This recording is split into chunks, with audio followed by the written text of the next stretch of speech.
O sonho de toda a SK Sensupra é fazer um CAT. Não se enganem. É o CAT que vai...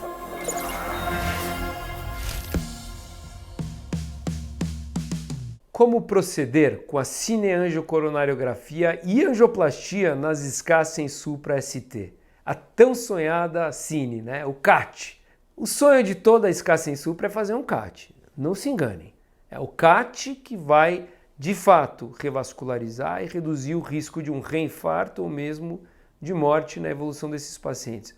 Não estou falando só o reinfarto dessa semana, estou falando do da próxima, do primeiro ano. E como se faz isso? Bem, a diretriz europeia de 2023 está muito parecida com a brasileira de 2021. Tá? Estamos todo mundo falando a mesma coisa. Do lado direito desse quadro da europeia, very high risk, é o cara que está morrendo. Instabilidade elétrica, instabilidade hemodinâmica, dor reentrante, CAT já. CAT imediato, classe 1.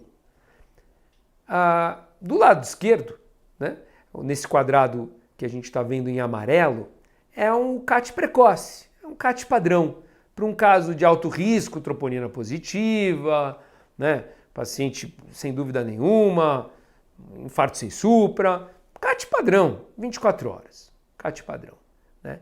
Se o paciente tem baixo risco, eu poderia escolher fazer o CAT mais para frente, na comodidade também do serviço, nas possibilidades do serviço.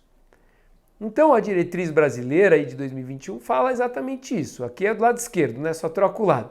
Do lado esquerdo, risco alto de morte. Instabilidade.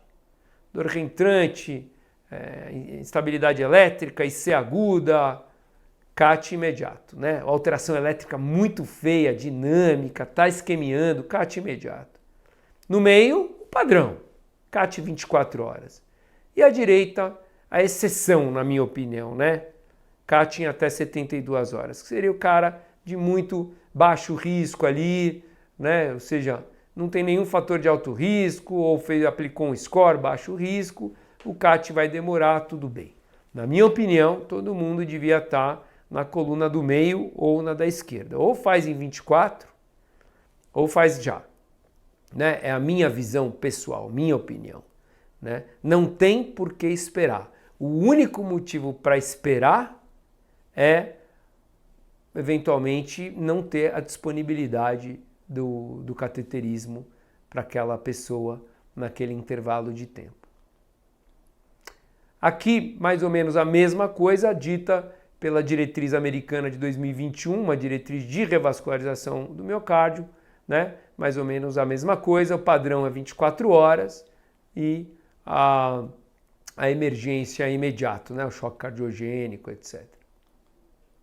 Um belo exemplo de um caso que eu tive com infarto sem supra, né? Uma lesão grave na CD proximal, suboclusiva, culpada, mais uma lesão na CD média, ganhou 2 stents, ficou perfeito, a paciente saiu muito bem e revascularizada. Igualmente, um outro caso, uma lesão grave, suboclusiva na primeira marginal, aí da CX, com sucesso, tratado. Lembrar que a marginal é uma artéria traiçoeira, porque ela aparece pouco no eletro, a marginal da CX, e às vezes ela está muito gravemente ocluída, e mesmo assim você não vê alterações eletrocardiográficas graves, né?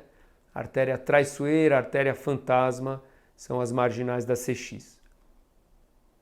E aqui finalmente lembrar que nesse CAT, eles vão tentar revascularizar não só a culpada, mas ao longo da internação, eventualmente no segundo tempo, revascularizar outras graves, usar às vezes método de imagem, FFR, ultrassom intracoronário. FFR é um método de isquemia que mede ali a isquemia intra-arterial, né? Um probe, um device que mede intra-arterialmente o grau de isquemia, para poder revascularizar completamente o paciente.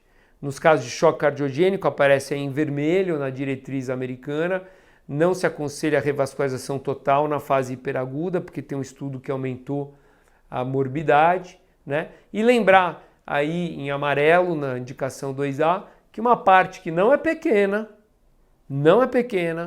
que é cerca de 15%, vai ter lesão de tronco, vai ter triarterial e vai ser um bom candidato para CABG, revascularização do miocárdio aberta e não para angioplastia. O paciente vai voltar para UCO, tomar sua aspirina, não vai tomar inibidor de ADP, vai ficar heparinizado, subcutâneo ou EV, eventualmente vai usar um inibidor 2B3A porque tem meia-vida curta e pode ser suspenso aí 24 a 48 horas antes da revasc e vai aguardar sua revasc numa UTI ou numa UCO. Isso acontece em 15% das vezes, nós temos que estar preparados para isso, para pacientes multiarteriais com tronco que são mais apropriados, anatomia complexa, syntax score alto, calcificações são mais apropriados para a revascularização do miocárdio.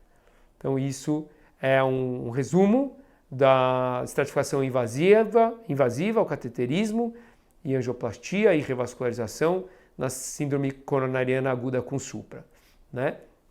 Padrão. O padrão em 24 horas o CAT, né? A gente vai ter aí mais ou menos uns 60% a 70% vão virar angioplastia desses CATs, então o CAT com provável anjo, né?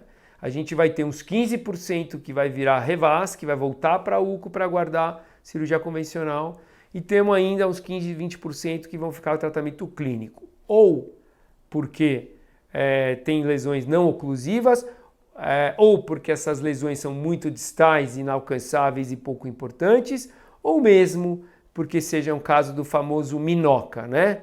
Que é o infarto com coronárias normais ou aparentemente normais. Estamos falando de dissecção, vasoespasmo, embolia, né? Ou mesmo casos aí que ficam sem diagnóstico, esses ficam dentro do tratamento conservador.